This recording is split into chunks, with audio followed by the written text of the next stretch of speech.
Hello दोस्तों, आप सभी के YouTube के चैतन्य मैथ्स क्लासेस कोचिंग में स्वागत है। तो आज हम लोग स्टार्ट करने वाले हैं पार्ट 8। ठीक है, मतलब आज किसके बारे में बात करें? ठोस आकृतियों का पृष्ठीय क्षेत्रफल या आयतन। ठीक, और हम लोग प्रश्नावली 15.2 कर रहे हैं। ठीक, जिसके 15.2 के अपन लोग लगभग अंतिम चरण में ही हैं। ओके, तो आज का जो टॉपिक है वो है एक आयतन से रिलेटेड, बेलन के आयतन से क्वेश्चन को समझना है कि क्वेश्चन का पहचान कैसे किया जाता है और कि अब कैसे फार्मूला लगता है। क्योंकि यहाँ पे आपको ना तो बेलन का वक्र पृष्ठ बोला है, ना संपूर्ण पृष्ठ, ना उसके क्षेत्रफल, ना आयतन। तो इस टाइप से क्वेश्चन को कैसे पहचानेंगे तो थोड़ा ध्यान से देखिए। ठीक है, मैं आपको एक आयतन के बारे में बताता हूँ। ठीक, कि आयतन का मतलब होता क्या है। ठीक है, मान के चलो हम लोग किसके बारे में पढ़े? सिलेंडर, मतलब एक बेलन के बारे में। तो ये आपके पास क्या है? एक बेलन आकार का कुछ पात्र है। ठीक है, ठीक, जैसे कि मैं यहाँ पे क्या कर रहा हूँ, 1 लीटर पानी भर रहा हूँ। ठीक, 1 लीटर पानी या फिर कुछ भी द्रव या फिर जो भी वस्तु है, मतलब क्या लिया मैं, जैसे कि यहाँ पे 1 लीटर है, यहाँ पे 2 लीटर। ठीक, तो मैंने क्या किया, इस पात्र में मैंने क्या लिया, 1 लीटर जल लिया। ठीक है, तो जैसे कि इसमें जल का आयतन कितना है बोलेगा, जल का आयतन कितना है, मतलब जैसे कि मैंने 1 लीटर लिया है तो जल का आयतन हो जाएगा 1 लीटर। ठीक है, मतलब इसमें कितना, मतलब कितना क्या बोला जाए, कितना पानी आ सकता है बोलेगा तो आपका आयतन का फार्मूला लग जाएगा। ठीक है, तो आयतन का फार्मूला आप जानते हो दोस्त कि क्या होता है, पाई आर स्क्वायर एच।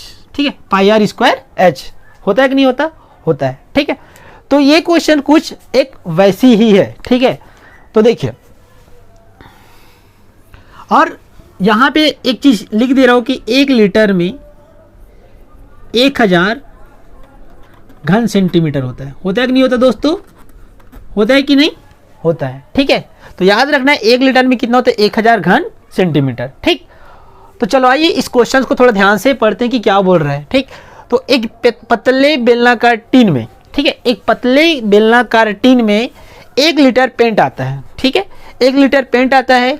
यदि टीन का व्यास 14 सेंटीमीटर है तो टीन की ऊंचाई निकालना है। ठीक है, तो टीन का व्यास यहाँ पे आपको कितना दिया, 14 सेंटीमीटर। ठीक, तो देखिए अब एक पतले बेलनाकार टीन लेते हैं। ठीक है, अब मान के चलो यहाँ पे आपके पास क्या है, एक पतला बेलनाकार टीन है। ठीक, जिसमें आपका क्या आता है, अब ये बेलनाकार टीन कुछ ऐसे ही बनेगा जैसे इस डायग्राम को बनाए हैं।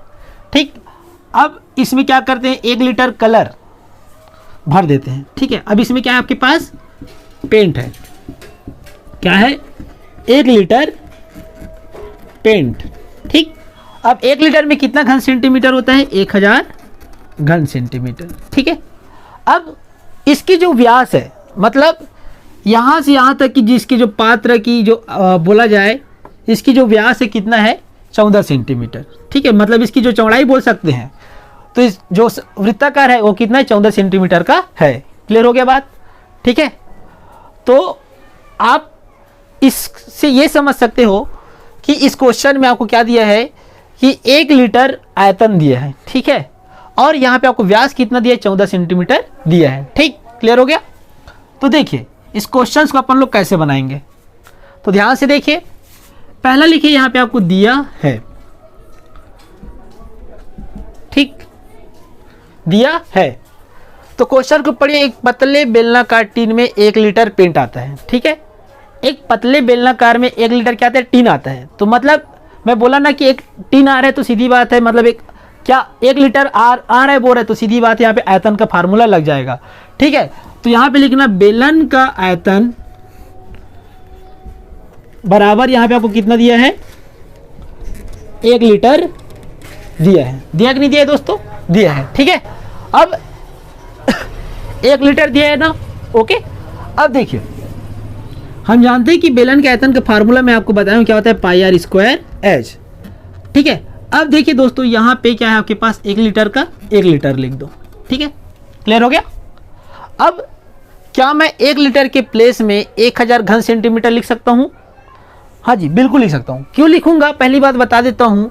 जो आपका व्यास है, जो व्यास है वो किस में, सेंटीमीटर में है, तो इस लीटर को भी किस में कन्वर्ट करेंगे, मतलब चेंज करेंगे, मतलब बदलेंगे, सेंटीमीटर में बदलेंगे। तो मैं इस 1 लीटर के प्लेस में मैं क्या लिख सकता हूँ 1000 क्यूब सेंटीमीटर, ठीक है, मतलब 1000 घन सेंटीमीटर। तो यहाँ पे लिखो pi R square H is equal to 1000। Clear हो गया? ठीक है, ये किस में बदल गया, ये घन सेंटीमीटर में बदल गया। ठीक है, अब पाई का मतलब यहाँ पे आपका क्या होता है 22/7। ये चीज़ आपको मैं बता दिया हूँ, पहले इसको नहीं बदलते। उसके आगे क्वेश्चन को और पढ़ते हैं। यदि टीन का व्यास 14 सेंटीमीटर है तो व्यास को किससे डिनोट किया जाता है, डी से, मैं बताया था। तो यहाँ पे लिखो डी इक्वल टू 14 सेंटीमीटर।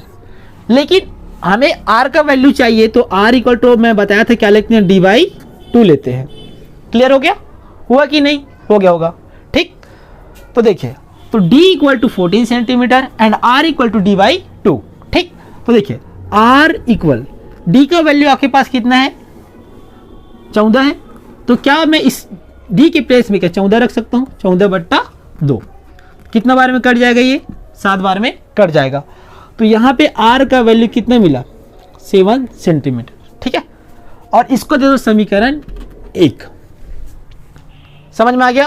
तो यहाँ पे लिखना समीकरण 1 में r बराबर 7 रखने पर। ठीक है, तो इस समीकरण 1 में क्या करना, आप क्या करना, r के प्लेस में क्या रख देना 7 सेंटीमीटर रख देना। ठीक है, तो देखिए, तो आपके पास यहाँ पे क्या है पाई, तो यहाँ पे लिखो पाई। उसके बाद क्या है आपके पास r, तो r का स्क्वायर मतलब 7 का स्क्वायर हो जाएगा। उसके बाद क्या है इंटू h। उसके बाद क्या है यहाँ पे आपके पास 1000। क्लियर हो गया? अब देखिए, मैं बताया था कि पाई को मैं क्या लिख सकता हूँ 22/7, तो इसको मैंने क्या लिख दिया 22/7 लिख दिया। ओके, क्योंकि इसका फार्मूला यही होता है कि पाई इज इक्वल टू कितना होता है 22/7।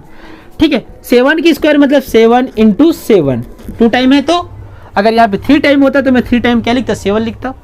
और यहाँ पे h का h, क्योंकि यहाँ पे टीन की आपको क्या निकालना है, इसकी आपको ऊंचाई निकालना है, यहाँ से यहाँ तक की आपको ऊंचाई निकालना है। ठीक है, तो देखिए 1000 का 1000 ही रहेगा। क्लियर हो गया दोस्तों? तो देखिए यहाँ पे 7 नीचे में है और ये वाला 7 कट जाएगा। ओके, तो देखिए, तो यहाँ पे आपके पास क्या बच जाएगा, तो देखो 22 इंटू क्या बचा, देखो 22 बचा और 7 बचा नहीं बचा, बचा। उसके बाद क्या बच गया आपके पास इंटू h, तो 1000 हो जाएगा। अब यहाँ से आप क्या करोगे, h का वैल्यू निकालना है। तो मैं बताया था कि ऊपर वाला इस 1000 के नीचे में, ठीक, तो यहाँ पे आपके पास क्या निकला 22 into 7 into h equal 1000। Okay, तो देखिए अब अपन को h का वैल्यू निकालना है, तो 1000, ठीक है 1000, तो 20, तो ये जो 22 और 7 है ऊपर में है, तो ये जस्ट इसके नीचे में आ जाता है। ठीक है, अब देखिए जब 22 और 7 का मल्टीप्लाई करते हैं मतलब गुना करते हैं तो 154 आ जाता है। ठीक है, तो h इक्वल टू यहाँ पे आपको क्या मिल जाएगा 1000/154। ठीक है, तो जब इसको क्या करेंगे भाग रूप में बदलेंगे, 154 को अगर 1000 से भाग देंगे तो आपका आंसर कितना जाएगा 6.49 सेंटीमीटर इसका आंसर हो जाएगा। ठीक है, तो ये रहा आपका 11 नंबर का क्वेश्चन। इसके बाद देखेंगे इसके 12th नंबर का क्वेश्चन, जो कि बहुत ही बेहद मोस्ट IMP क्वेश्चन है। ठीक है, तो ध्यान से देखते रहिएगा। ओके, जो भी दिक्कत होगा कमेंट में जरूर बताइएगा। ओके, तो मिलते हैं इसके 12th नंबर के क्वेश्चन में, तो ध्यान से देखते रहिएगा। ओके।